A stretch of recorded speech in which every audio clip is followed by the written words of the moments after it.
à tous, je suis Claude Divin. Je coordonne le partenariat Future Foods au nom de l'Agence nationale de la recherche. Et nous allons aujourd'hui vous présenter le premier appel à projet de ce partenariat.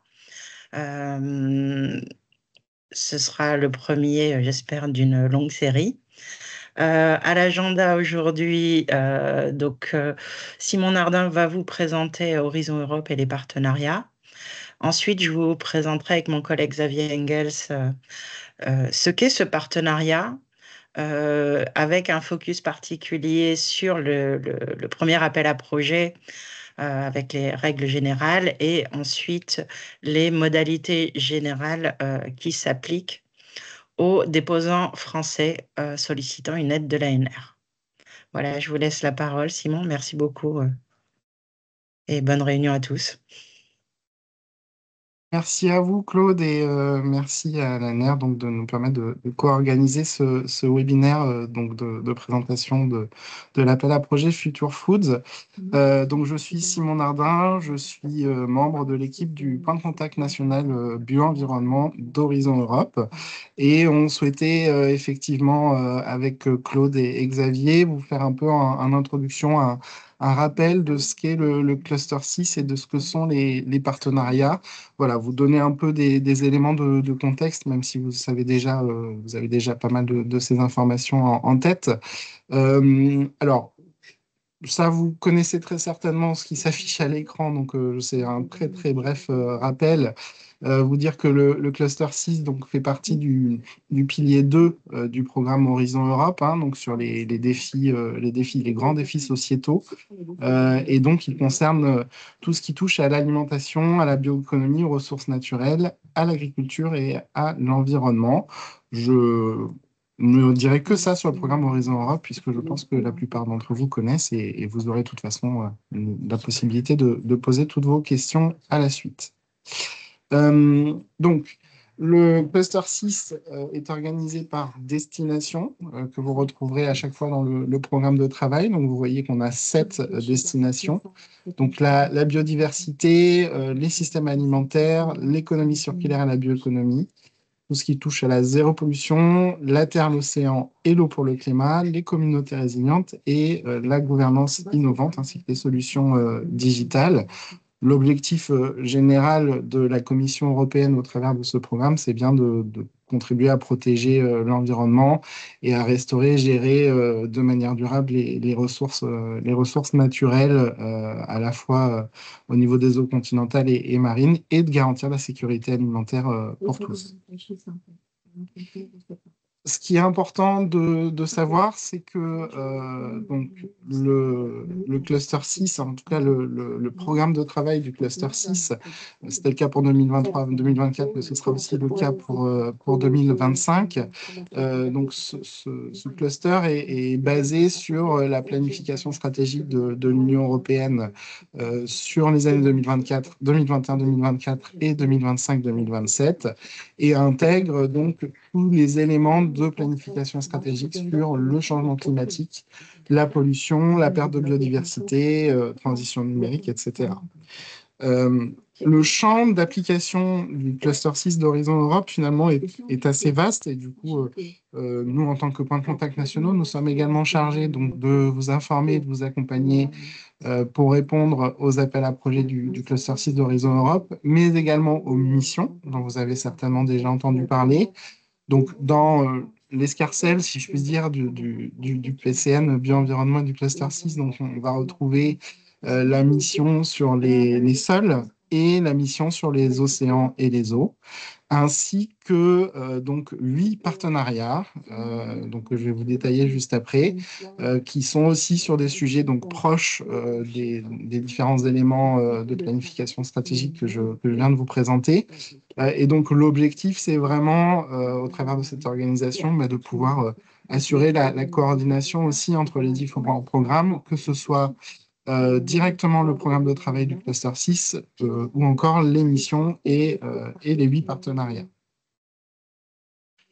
Alors, justement, ces partenariats, qu'est-ce que c'est? Vous savez qu'il y a eu un gros effort en fait de la Commission européenne de simplification sur les partenariats européens. Donc, vraiment, l'objectif, c'est à la fois de simplifier et de rassembler en fait l'ensemble des acteurs sur une vision commune pour répondre aux grands défis européens qui sont posés notamment dans le cadre du Green Deal. Et donc, ces partenariats, ce sont des initiatives entre l'Union européenne et les États membres et des acteurs privés et publics, donc comme l'ANR aujourd'hui, par exemple, hein, à l'échelle française. Bien sûr, ce sont des réseaux européens qui vont travailler conjointement pour mettre en œuvre un programme d'activité de recherche et d'innovation et lancer des appels à projets, comme c'est le cas aujourd'hui avec Future Food. Euh, je vous l'ai déjà dit, mais c'est très important pour la Commission européenne. L'objectif, c'est aussi de favoriser au maximum les coopérations et les synergies entre les différents programmes. Donc, que ce soit les missions, et d'ailleurs pas que les deux missions que je vous ai présentées, donc, dont je vous ai parlé, mission Sol et mission Océan et Eau, mais aussi par exemple la mission Cancer s'il y a des liens à faire, notamment sur les sujets liés à l'alimentation et également avec les programmes régionaux, nationaux et européens, donc les autres programmes. Donc vraiment, l'objectif, c'est d'assurer la coopération et la synergie entre l'ensemble de ces différents programmes. Le budget des partenariats sur 7 ans est de 500 millions d'euros, donc sur les 7 années. Voilà, ça reste des budgets qui sont importants et des initiatives qui sont vraiment importantes pour la Commission européenne et avec vraiment cet objectif assumé de coopération. Euh, je vous l'ai dit, l'objectif, c'est vraiment d'avoir une architecture plus simple avec une boîte à outils au niveau des partenariats et une approche systématique pour l'ensemble des partenariats. Vous avez 3 types de partenariats qui existent. Les partenariats coprogrammés, qui sont vraiment des accords contractuels entre la Commission, les États membres et les différents partenaires. Les partenariats cofinancés, qui vont avoir un programme commun, mais qui vont mettre en œuvre sous leur propre responsabilité, avec des financements de la part de la Commission européenne via Horizon Europe, et les partenariats institutionnalisés, qui sont là créés spécifiquement sur la base de l'article 187 donc du Conseil de l'Europe. Et vous avez également les EIT, dont je vous dirai un petit mot tout à l'heure, dans le cas des KIC, donc les communautés de connaissances et d'innovation, qui, eux, sont financés dans Horizon Europe sur le pilier 3, Europe innovante, mais sur lesquels il y a aussi des synergies et des coopérations à trouver entre les différents programmes. Donc, comme je vous l'ai dit, sur le cluster 6, on a vraiment 8 partenariats au total qui nous concernent, 7 partenariats cofinancés et un partenariat institutionnalisé qui est CBI-GU. Voilà. Donc, vous avez là les 8 partenariats qui sont prévus dans le cluster 6. Alors, je ne vais pas tous vous les détailler, puisque aujourd'hui, c'est vraiment Future Foods qui est le sujet, mais c'était important de vous donner ce contexte, sachant qu'il y a également un ancien partenariat qui est issu de H2020, qui est Prima, qui est aussi intégré dans le cluster 6.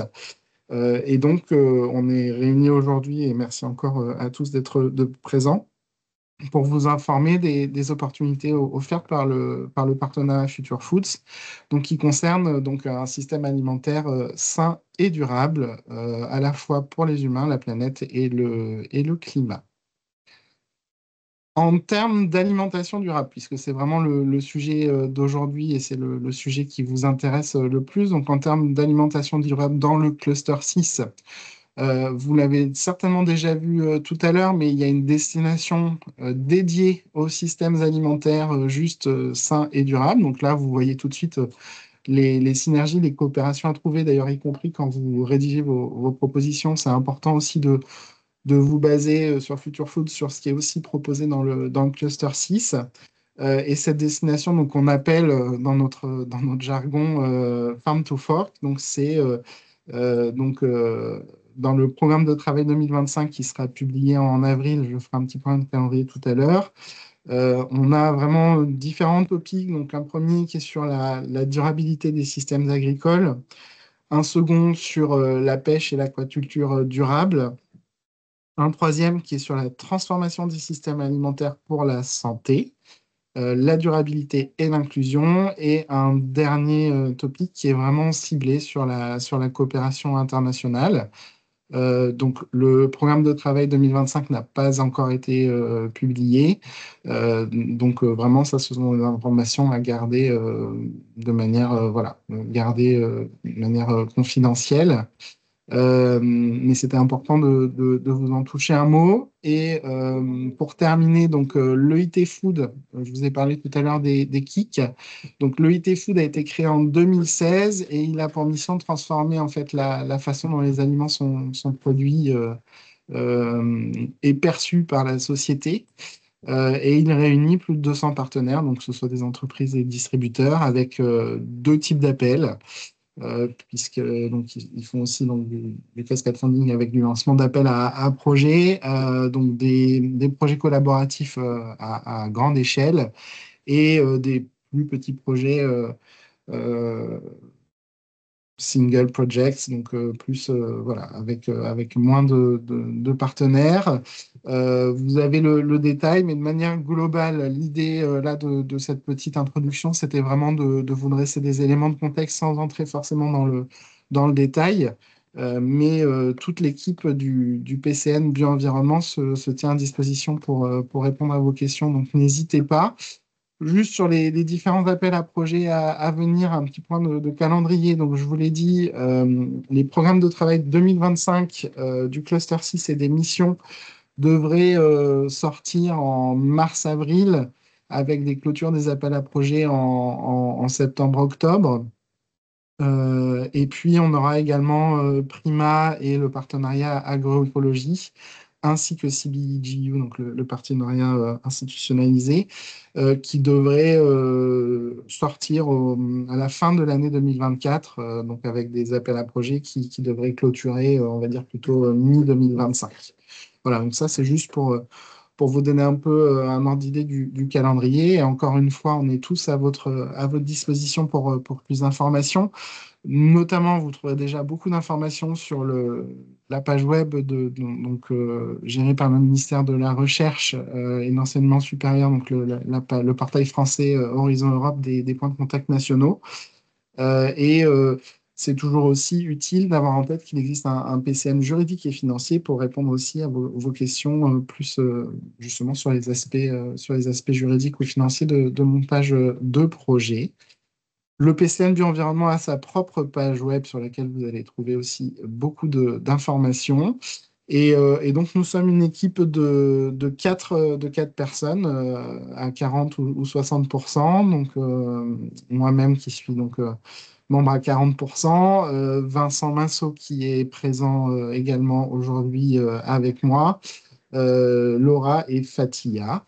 Et nous sommes en cours de recrutement enfin, le ministère est en cours de recrutement d'un coordinateur ou d'une coordinatrice. Et vous avez notre adresse email. Donc, encore une fois, je suis peut-être passé assez vite sur certains éléments, mais n'hésitez pas à nous solliciter, sachant que l'objet, c'est vraiment, voilà, on va rentrer dans le vif du sujet avec la présentation de Claude et de Xavier sur le partenariat en lui-même. Et donc, à moins qu'il y ait des questions, je propose de laisser la main à Claude et à Xavier sur la suite de la présentation. Merci Simon. Je vais partager mon écran. Alors, je note le partage.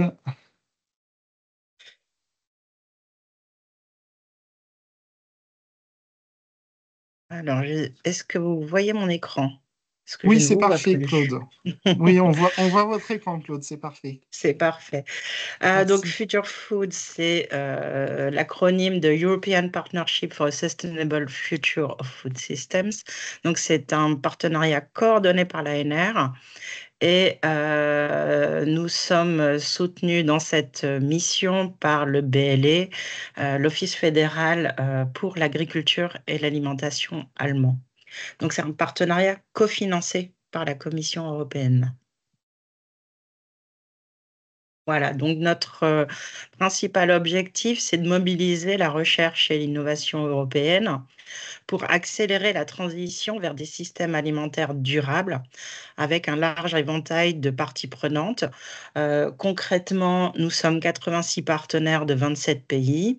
Nous sommes aussi bien des autorités nationales que régionales, des universités, des centres de recherche, des pôles de compétitivité et des fondations.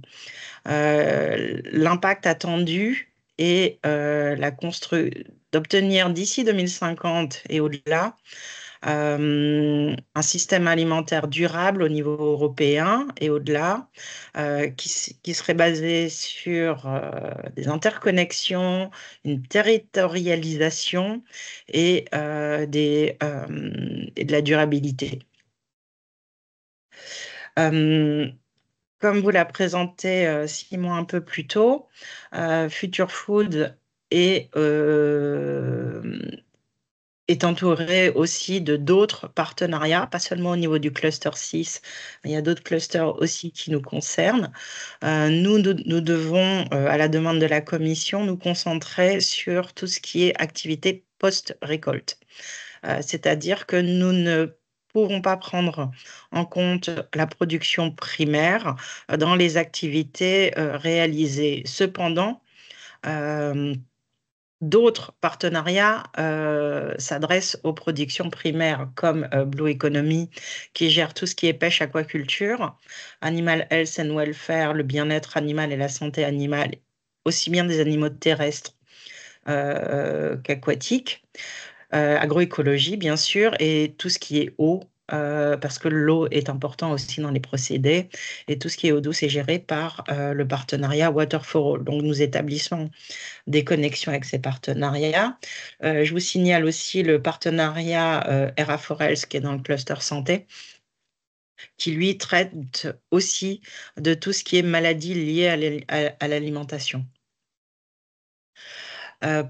Nos activités sont basées sur l'agenda stratégique produit par le groupe de travail stratégique du SCAR Food System, qui a identifié 4 grands domaines de recherche et d'innovation. Change the way we eat, change the way we process and supply food, change the way we connect with food systems, and change the way we govern food systems. Donc, notre travail, toutes nos activités s'articulent autour de ces 4 grands axes. Une de nos activités principales sera de maintenir à jour cet agenda stratégique et de le faire évoluer en fonction de l'évolution des connaissances scientifiques. Nous avons 3 grands piliers d'activité, les appels à projets, la construction d'un observatoire des systèmes alimentaires et la construction d'un réseau de connaissances de Living Labs. Dans le plan de travail, nous avons prévu 6 appels à projets ouverts à toute la communauté scientifique européenne, avec un rythme d'un appel par an durant les premières années et toujours autour de ces 4 grands axes thématiques. L'observatoire devra être un outil pour suivre la transition des systèmes alimentaires vers la durabilité, d'avoir des preuves concrètes de cette transition. Cet outil permettra d'établir des politiques publiques basées sur des indicateurs robustes, d'une part, et d'autre part, de pouvoir avoir des activités de recherche orientées vers ces transitions, toujours à partir de données robustes. À terme, cet outil, cet observatoire devra devenir un outil de la décision et un outil pour faire de la prospective pour le futur. Donc, nous avons un Knowledge Hub de Living Labs. En ce moment, en Europe, il y a beaucoup de Living Labs qui tournent. C'est beaucoup d'initiatives locales. Et donc, on veut aller au-delà, les mettre en raison en réseau, identifier les bonnes pratiques, établir un guide et après construire de la connaissance, faire du capacity building. Et pour cela, il va y avoir des activités de workshop, d'ateliers, de formation pour aller, pour développer ces activités de Living Labs qui permettent de trouver des solutions adaptées à chaque contexte. L'enjeu du partenariat, c'est d'aller du local au global et il ne peut pas y avoir de solution unique pour tous, pour la durabilité des systèmes alimentaires, mais il faut des solutions adaptées à des contextes spécifiques. Euh, Très simplement, nous avons tous un background culturel différent selon d'où on vient, où on a grandi, nos pratiques culturelles. Et donc, ça se reflète aussi dans nos habitudes alimentaires. Et donc, il faut qu'on puisse avoir un portefeuille de solutions qui s'adaptent pour chaque contexte, aussi bien local que culturel. Alors, Future Foods, c'est un partenariat de 10 ans. Donc, nous avons un peu de temps pour mettre en place toutes ces activités. Nous sommes également dans la destination Farm to Fork présentée un peu plus tôt par Simon. Euh, et nous devrions soumettre la suite et obtenir un peu plus de financement dans le cadre du Work Programme 2025.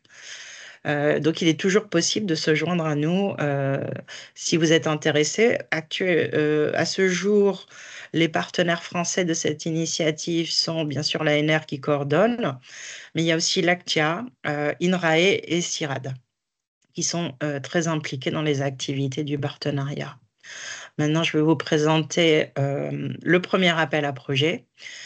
Cet appel à projet s'appelle Transforming Food System, Reshaping Food System Interaction, Fostering Food Innovations and Empowering Sustainable Food Choices.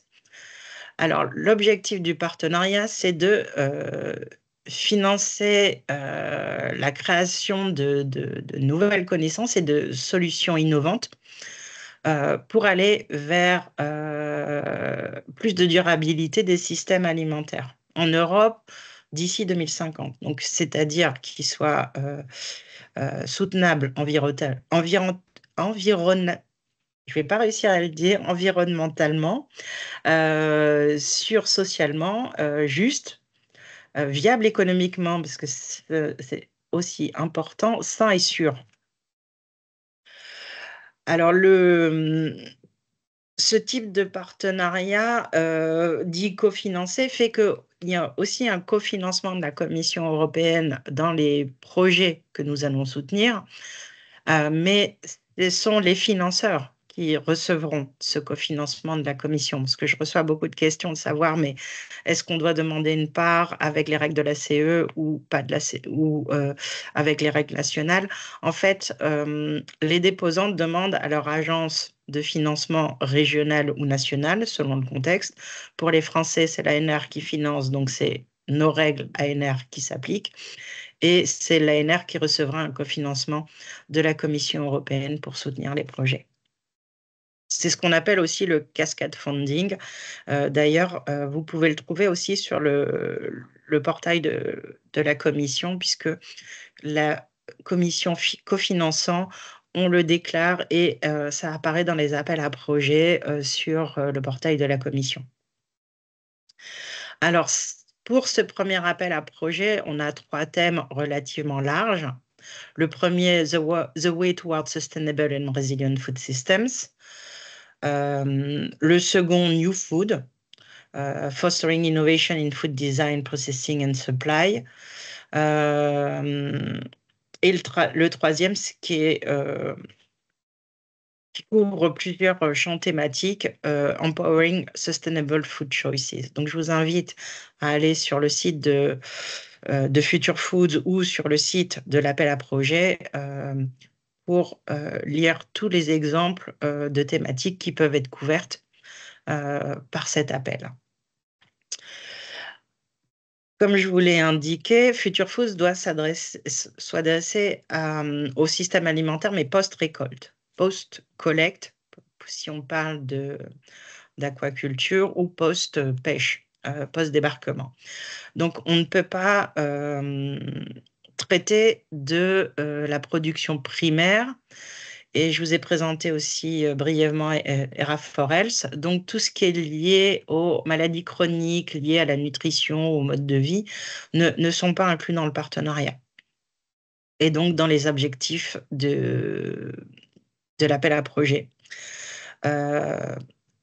Par contre, les dépendances et impacts reliés à ces aspects peuvent être considérés, mais ne peuvent pas être centraux, puisqu'on vous demande dans cet appel à projet de développer une approche systémique des systèmes alimentaires. Qu'est-ce qu'on appelle approche systémique des systèmes alimentaires dans notre contexte? C'est un système qui couvre tous les éléments et activités reliés à la production, au processing, la distribution, jusqu'à la consommation, avec toutes les interactions et les boucles d'interaction qui existent dans le système, ce qui fait que c'est assez complexe. Mais cette approche systémique permet d'avoir une vue holistique sur des problématiques complexes en tenant compte des interdépendances dans le système. Donc, on vous demandera de bien définir le système que vous traitez dans le cadre des propositions que vous pourriez déposer. Donc, il faut considérer pour cela, dans vos propositions, les perspectives dites transformatives, l'inter et la transdisciplinarité. Si vous basez uniquement sur de la multidisciplinarité, ce ne sera pas suffisant pour obtenir un financement. On met l'accent sur la transdisciplinarité et ça fait partie des critères qui seront évalués par le comité d'évaluation indépendant. On vous invite aussi à impliquer les parties prenantes pour avoir un impact. L'impact, c'est vraiment très important dans notre approche. La plupart les partenariats du cluster 6 sont appelés impact orientated parce qu'on nous demande, la Commission nous demande d'avoir un réel impact sur les citoyens européens d'ici la fin des projets. Et bien sûr, la durabilité, puisque c'est à la base de ce partenariat et de la plupart des partenariats du cluster 6. Donc, vous devez en tenir compte en montant vos consortia. Ça va être évalué et suivi aussi pour les projets qui seront financés. Et ça, du coup, a un impact direct sur la construction de la proposition. Donc, vous avez un certain nombre de documents supports disponibles annexes à cet appel à projet. Donc, il faut bien en prendre compte, bien les lire. L'impact, c'est réellement quelque chose de très important dans ces partenariats du cluster 6.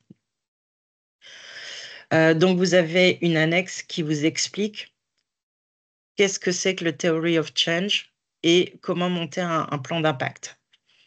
Donc, au niveau de la pré-proposition à l'étape 1, on vous demandera de décrire la problématique et le contexte et de l'analyser.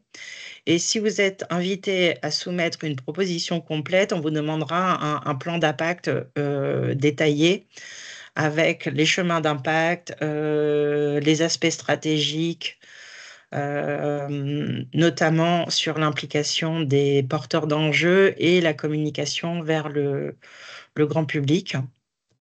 Donc, vous avez dans les annexes un descriptif de ce qui est réellement attendu et des aides aussi vers des documents support pertinents.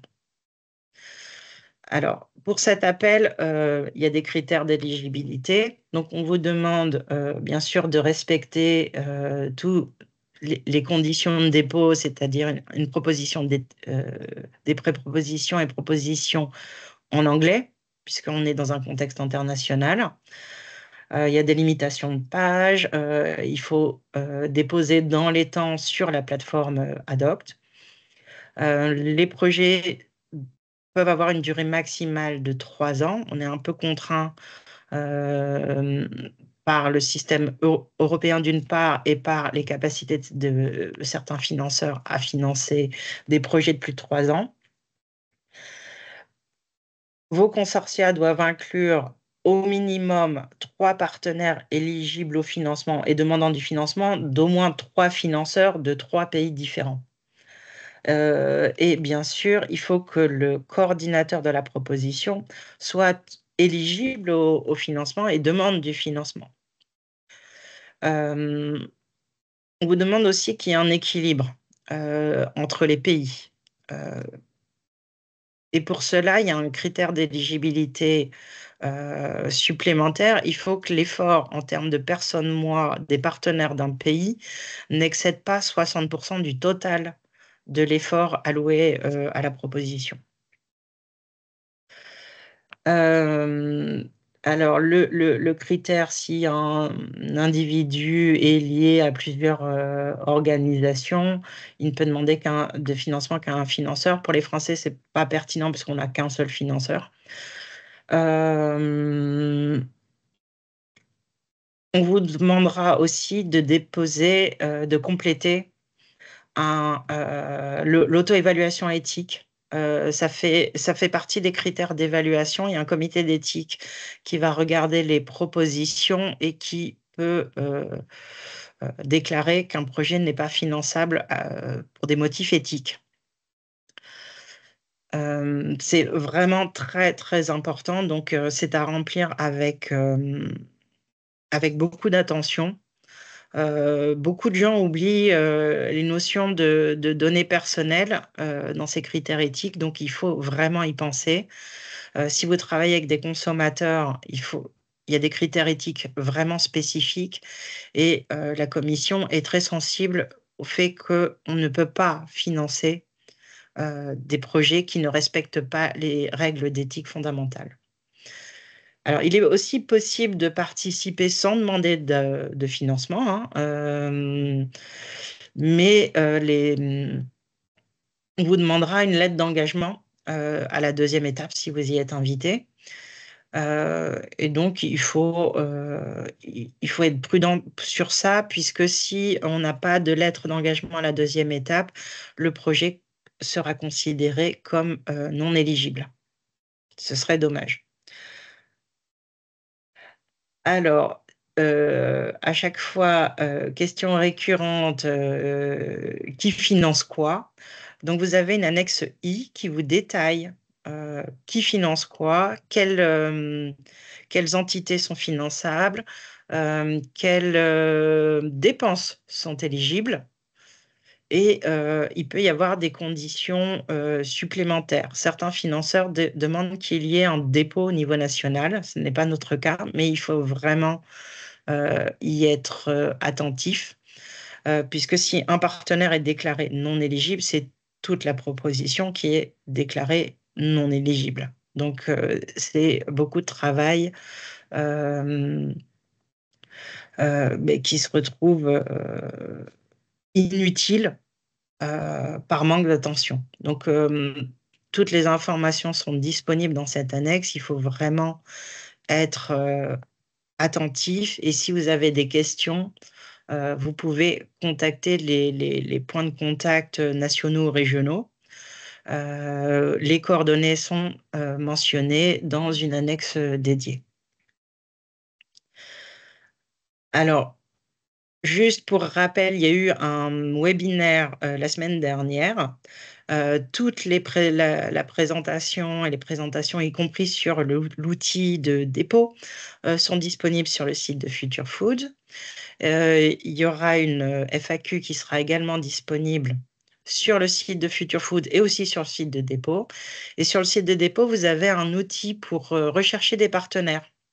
Donc, ça peut être utile.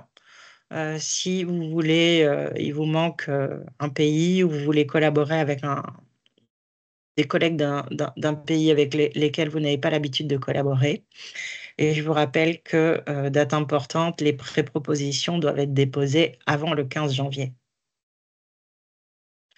Je vais vous présenter maintenant les modalités spécifiques pour les partenaires sollicitant une aide de l'ANR. Donc, le règlement financier qui s'applique, c'est celui de l'ANR. C'est le même que pour l'appel à projet générique. On a mis un seuil maximum d'aide de 300 000 euros par projet, sauf si le coordinateur demande une aide à l'ANR, ce maximum peut monter jusqu'à 350 000 euros.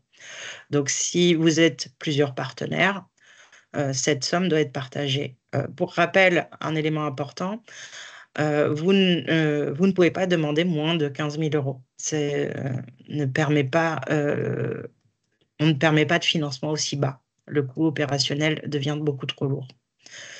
Sur la composition du partenaire, il vous faut au moins un partenaire EPA, EPIC, EPSCP ou EPST.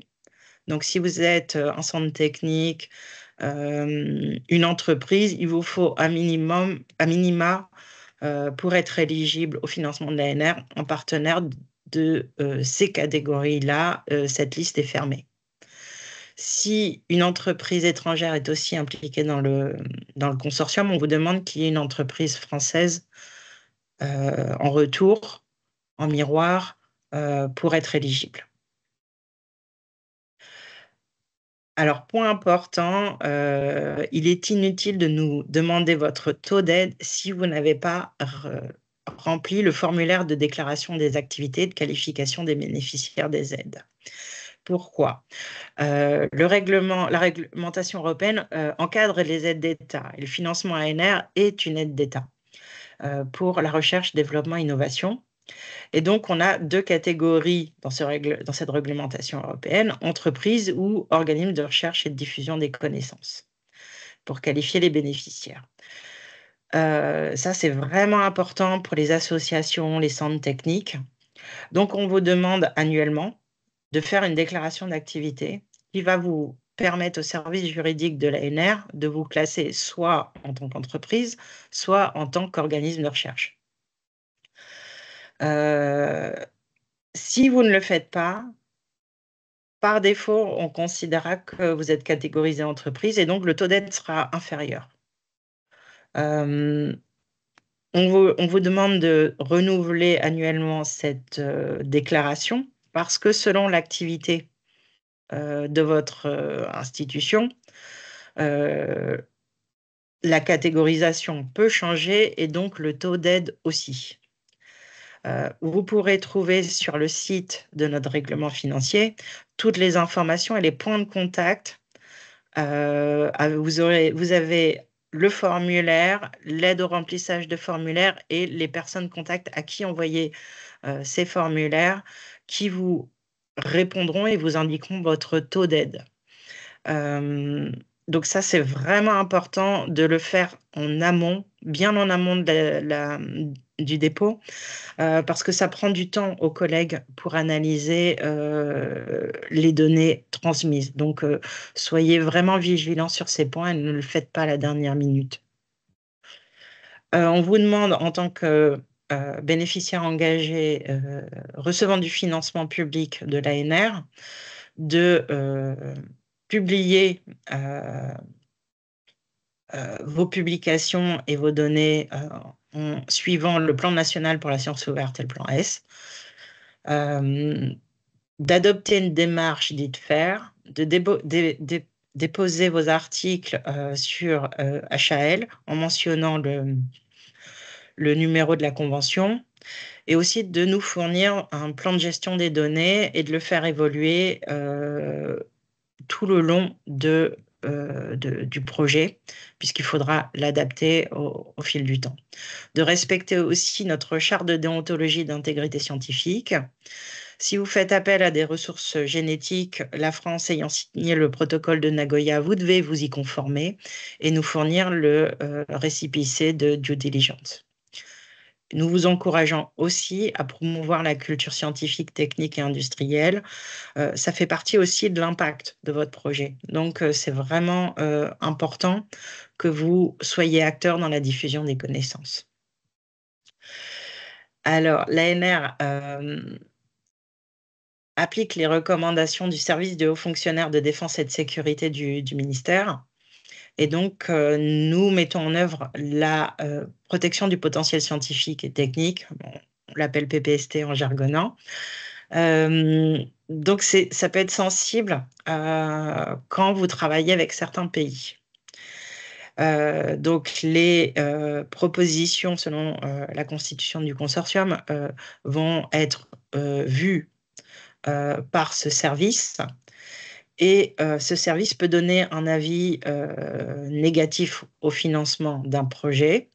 Les avis ne sont pas motivés, nous n'avons pas les motifs. Donc, nous vous invitons à consulter le fonctionnaire de sécurité et de défense de votre établissement, si vous en avez un. En général, dans les universités et les instituts de recherche, il y en a un. Et donc, de bien regarder avec eux, selon les partenaires avec lesquels vous allez travailler, si le sujet est sensible ou non pour ce service du haut fonctionnaire de défense et de sécurité. Voilà, je vous remercie de votre attention et on va pouvoir passer aux questions si vous en avez.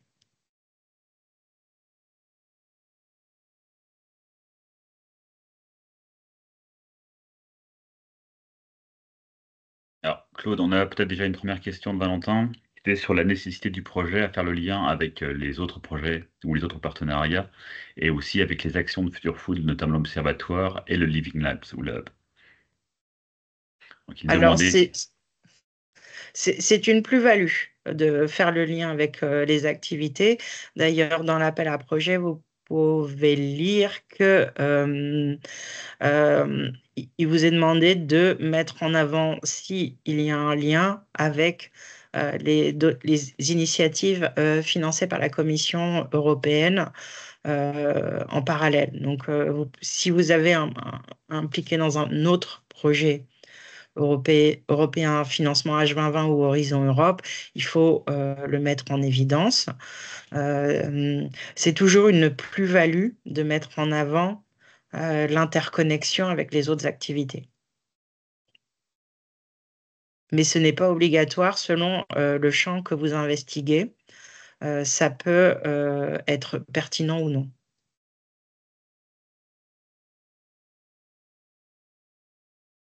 Anna, oui.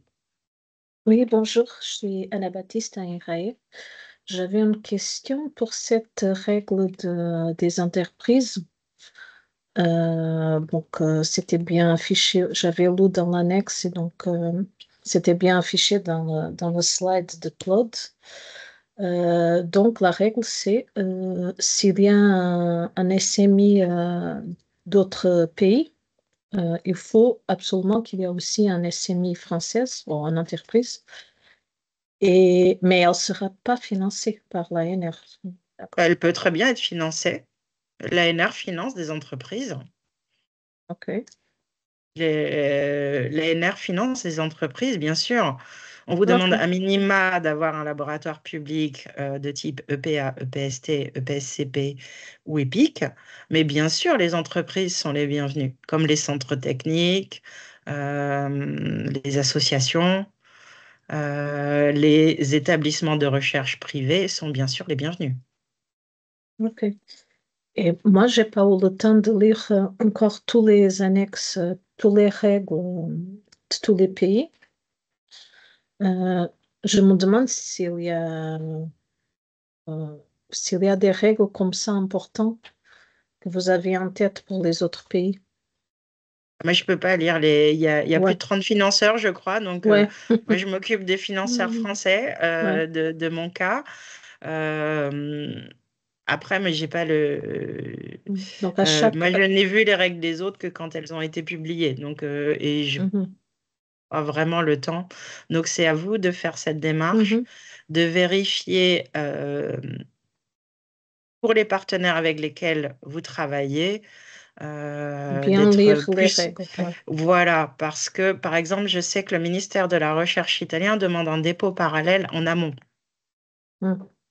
Et beaucoup de projets, de pré-propositions deviennent non éligibles parce que cette démarche n'a pas été faite. OK. Donc, c'est assez sensible. C'est juste un exemple. Je sais que certaines régions européennes, certains financeurs impliqués ne financent que des entreprises. Donc il faut être sensible à cela et faire attention à cela. Merci. De manière générale, en fait, on considère que le meilleur expert dans ce cadre, c'est toujours le partenaire qui est concerné. Mhm. Dans un certain nombre de cas, notamment, je prends par exemple l'Espagne. En Espagne, on a 3 ou 4 financeurs différents, nationaux et régionaux. Donc c'est toujours au partenaire, a priori, en l'occurrence espagnol, qu'on imagine devoir faire le travail de rechercher le meilleur financement dans le cadre, ou le meilleur financeur, pardon, dans le cadre du projet que vous déposez. Sinon, effectivement, il y a beaucoup trop de règles qui sont parfois très spécifiques pour pouvoir Mhm. réussir à avoir une vue détaillée des 30 financeurs présents. Mhm. Donc, Merci. posez-vous toujours la question, si jamais vous avez un partenaire dans un pays, ce partenaire doit se renseigner pour les règles dans son pays, dans sa région, et doit faire au mieux ce travail par lui-même. Et si possible, ne pas nous appeler 2 heures avant la clôture pour vérifier s'ils sont éligibles ou pas. Ça Oui, ça arrive n'en vaut mieux pas. régulièrement. Et donc, malheureusement, en général, c'est ceux qui n'ont pas lu les règles et qui n'ont pas respecté du tout les critères d'éligibilité et mettent en difficulté leurs partenaires parce qu'ils n'ont pas été très consciencieux. Lucille, Pardon, merci beaucoup pour la présentation. Donc, je suis chargée de recherche à INRAE et j'ai quelques petites questions techniques à vous poser. Voilà. Ma première question, c'était si jamais il y a plusieurs partenaires français qui postulent pour un même projet, est-ce qu'il y a la même règle d'équilibre qu'il y a entre les différents pays, entre les partenaires français, ou est-ce que là, il n'y a pas cette règle-là en termes de montant demandé par chaque partenaire en France? Pour la Alors, répartition des 300 000 euros, je veux dire. pour la partition, il n'y a pas de règle. C'est à vous de vous organiser entre vous. Euh, Par contre, un partenaire, c'est-à-dire pour le cas des gros organismes de recherche, faites attention. On va vous demander sur la plateforme des dépôts votre identifiant européen PIC, parce que c'est obligatoire pour le transfert de données vers la Commission européenne. Mais pour le financement ANR, c'est le code RNSR qui compte. Donc, Mhm. des unités différentes seront des partenaires différents. Après, sur le partage, un partenaire ne peut pas demander moins de 15 000 euros. Après, Bon, sur la ok. répartition, si vous êtes plusieurs entités françaises, c'est à vous de vous arranger pour respecter cette limite, qui est un critère d'éligibilité, hein. Si vous dépassez les 300 000, l'ensemble des partenaires français sera déclaré non éligible. Ouais. On est d'accord que 300 000, c'est pas, ça compte pas les personnes, enfin, ça compte pas les personnels permanents, hein, c'est les règles de l'ANR. Oui, c'est les règles de l'ANR, oui. C'est Et 300 donc, 000 euros d'aide demandée, pas en coût complet. ouais, ok, très bien. Et mon autre question, c'était sur le choix des pays partenaires, parce que je suppose que chaque pays a quand même une enveloppe, hein, et en fonction enfin, en f- est-ce qu'il y a un choix stratégique en fait des partenaires avec qui on veut travailler en fonction du budget que eux ils vont allouer, du nombre du nombre de projets qui vont être déposés. Mais en fait, c'est hyper difficile à anticiper. Mais je me dis que si par exemple il y a 3 pays, enfin sur un consortium à 4 ou 5 pays, il y a 3 pays, ça rentre dans leur enveloppe et en fait il y en a un qui n'a pas manqué de la même manière. Enfin, en fait, comment ça se passe le processus de sélection? Alors, le Enfin processus voilà, de c'est une sélection, question c'est là-dessus. qu'il y a un comité d'évaluation indépendant qui évalue sur les critères qui sont publiés avec le système de Mm. notation. Et après, de ces notations, il y a un classement à partir des Ouais. notes. Et donc, on arrête la liste quand les financeurs n'ont plus d'argent. Sur la première étape, on se met un seuil, un multiple du budget initial. Mais vous savez probablement que dans certains pays, la situation est un peu plus tendue que dans d'autres Mm. au niveau du financement de la recherche et que ces organismes, les chercheurs de ces pays vont déposer massivement, comme Mm. l'Italie, l'Espagne, le Portugal. En général, ils sont souvent des facteurs limitant le taux de succès parce qu'ils ils déposent massivement. Mm. Je ne peux pas dire Ok. surdéposer, puisque en fait, ils ont un besoin, Oui, bien ils ont sûr. d'excellentes équipes de recherche. Mm. Donc, il faut regarder, et ce n'est pas Ouais. forcément ceux qui affichent les sommes les plus faibles qui sont les moins stratégiques, puisque Mhm. souvent, c'est budget moindre, il y a moins d'équipes de recherche dans certains pays, comme les pays baltes. Ouais. Donc, on Donc est après, d'accord c'est qu'en à fait, les vous projets d'être sont classés. Ouais. stratégique, Ouais. de ne pas Et du coup, regarder seulement l'enveloppe totale, mais aussi ouais. de considérer l'écosystème européen de la recherche. Vous savez que dans certains pays, c'est plus tendu que dans d'autres. Et donc, risque d'y avoir plus de dépôts Mm. de ces pays, dans ces pays que dans d'autres. Donc, on est d'accord qu'en fait, les projets sont classés et en fait, les projets sont éjectés à partir du moment où il y a un pays qui a déjà plus d'argent, quoi. Même si les autres pays du consortium ont de l'argent. C'est comme ça que ça se passe. Il y a Oui, un facteur limitant par pays. Donc, même oui, si on est, entre guillemets, bien classé, s'il y a déjà, enfin voilà, si le budget d'un des pays oui. participants est déjà consommé, bon, bah, le projet entier, en fait, est recalé, quoi. C'est bien comme ça que ça se passe. Voilà. Oui. C'est Malheureusement, ça. c'est comme ça. Donc, il y a Ouais. des Il y a Non, un- très, non, très mais bons enfin, voilà, projets c'était juste pour clarifier, hein, mais c'est vrai qui... que ça rajoute une vraie, enfin, voilà, bon, dans Oui, tout oui, ça, non, quoi, mais il faut penser quand on c'est monte un tout à projet, ça fait, rajoute une question, quoi. Mm. c'est tout à il y fait a complexe une- parce qu'il y a des pays qui ont du mal à limiter le financement parce que culturellement, ça ne se fait pas trop. Et du coup, des très bons projets, mais qui demandent trop à ce financeur, euh, ont un taux de succès extrêmement réduit parce que s'ils sont pas dans le top 5, ben ils épuisent l'enveloppe de leur pays. Mm. Et on doit dire à des chercheurs que leur préproposition est excellente, mais qu'ils ne pourront pas continuer du Mm. fait de ce déséquilibre. Ok. Et dernière question, et après, je ne veux pas monopoliser la parole.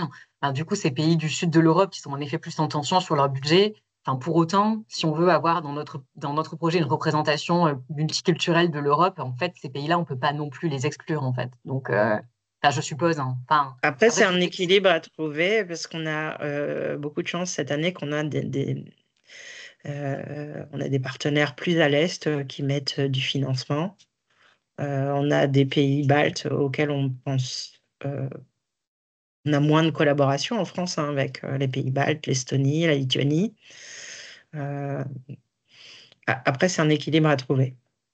Ouais, ouais. C'est pas les mêmes réalités culturelles, en fait, dans les pays baltes et dans les pays méditerranéens, forcément. Donc, bon, Ben, voilà. OK. on est Merci très beaucoup. Mm. méditerranéen, donc on a tendance à se rapprocher de nos voisins. Mm. Mm. il y a aussi un élément qu'il faut prendre en considération, c'est que dans beaucoup des pays, notamment au sud, il y a un financement national, il y a un financeur national, mais il y a également des financements et des financeurs régionaux. Oui, Donc il faut bien voir à chaque fois en fait ce que recouvre exactement le financeur, non seulement en termes de région, mais aussi en termes d'activité, et prendre ça en considération. Il y a de toute façon une décorrélation entre l'évaluation scientifique et les capacités financières. C'est aussi là où va jouer à la marge le cofinancement européen. Mais on sait très bien que de toute façon, il est impossible en fait de donner a priori une vue stratégique sur les choses puisqu'on ne sait pas du tout quelle va être la nature des déposants. Et donc du coup, quel pays va être amené à déposer plus qu'un autre et mm, surtout en rapport en fait avec les sommes qui sont disponibles. En règle générale, on essaye de faire un équilibrage entre le premier tour et le second tour justement au prorata de ce qui est finançable. Bon, malheureusement, de par la décorrélation entre la qualité des projets et les montants de financement disponibles, bon, on n'est pas en capacité de pouvoir prédire en fait le format qui sera retenu à la fin et qui va être financé réellement. Ce qui nous pose des problèmes également à nous en tant que financeurs, très honnêtement.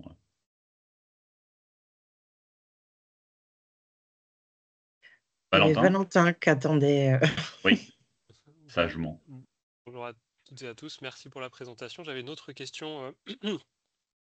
Moi, je suis en charge du montage des projets à l'EM Normandie. On est un ESPIG. J'avais une question. On est éligible en tant que porteur d'un dossier Bien sûr. Donc, j'ai vu que le règlement a changé, on n'est plus à 50% des coûts complets, mais à 100% coûts marginaux maintenant. Dans le règlement, ça a changé. Et ma question, c'était donc, on souhaiterait monter un projet avec des AMAP qui sont en France considérés comme des associations, mais dans d'autres pays qui sont plutôt en format entreprise.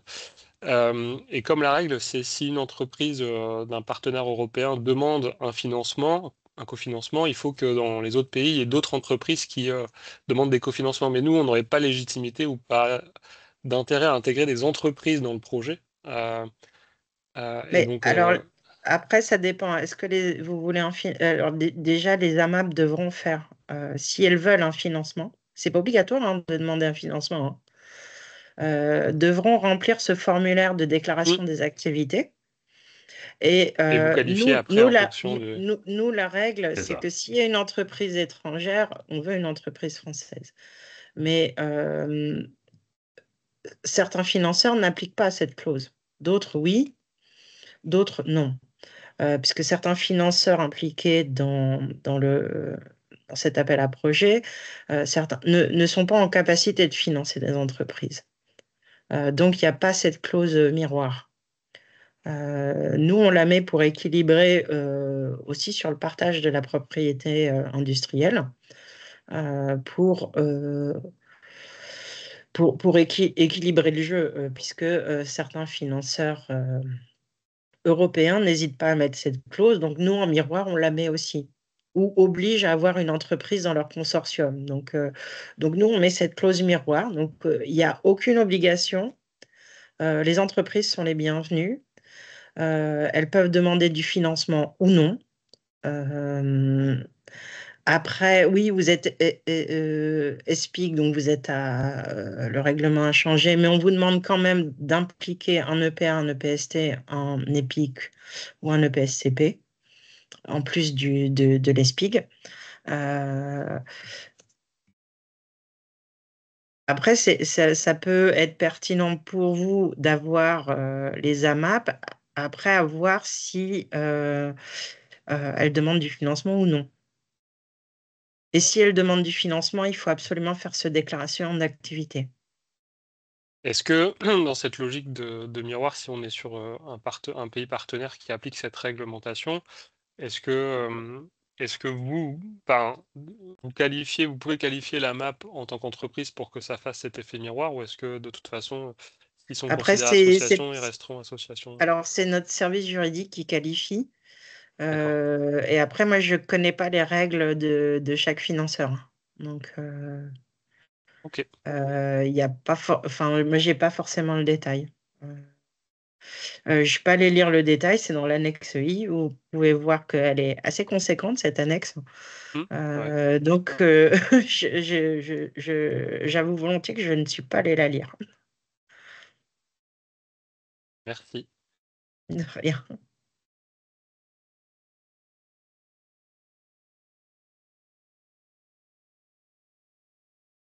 Est-ce que vous avez d'autres questions?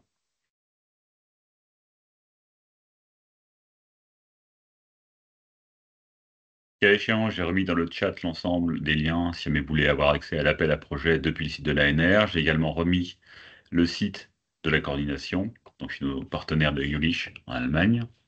Le site est en anglais, je vous rassure. Et vous avez également l'outil de recherche de partenaires si jamais vous souhaitez pouvoir réussir à vous développer et chercher des partenaires dans des endroits particuliers, comme l'Est de l'Europe a priori. Lucille, oui. Ça vous convient comme ça? Parfait.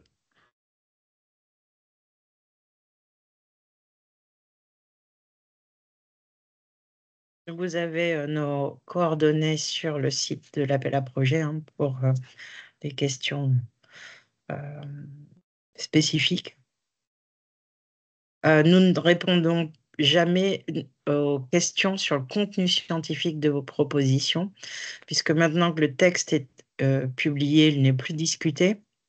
Et c'est un comité d'évaluation indépendant qui évaluera la qualité des propositions. Nous n'intervenons absolument pas dans la sélection sur le contenu des propositions.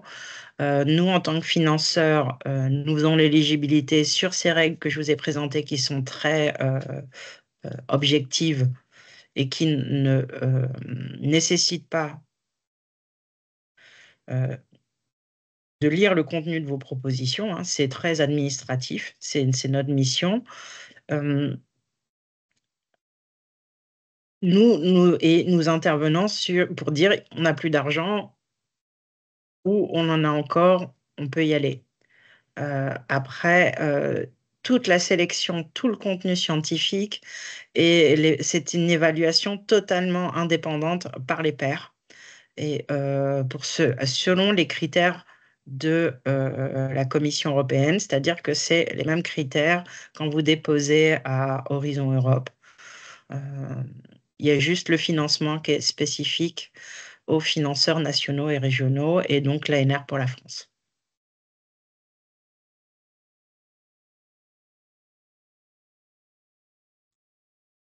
Merci beaucoup, Claude. De mon côté, donc, je confirme que la présentation et le replay seront disponibles donc, sur la page web du PCN Bio-Environnement.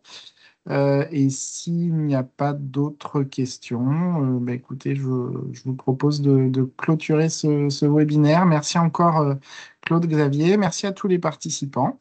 Et on vous souhaite bon courage dans le montage de vos propositions et on reste à vos dispositions. Merci beaucoup et bonne continuation et j'espère que vous déposerez des propositions.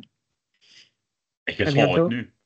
Et bien Oui, sûr, on peut se surtout. rapprocher des PCN. Bien sûr, on peut se rapprocher des PCN. Je vois ça dans les slides avec plaisir. Merci encore à tous et passez une excellente journée. Merci à Bonne tous, journée. au revoir. Au Au revoir. revoir. Merci, au Au revoir. revoir. Au revoir.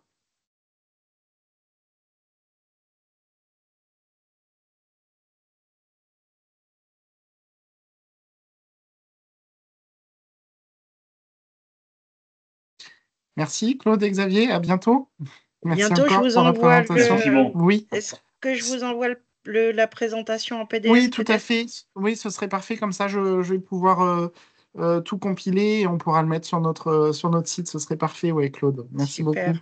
Bonne Merci encore. continuation. Au À revoir. vous aussi. À très bientôt. Au revoir. Merci à tous les Au deux. revoir. Au revoir.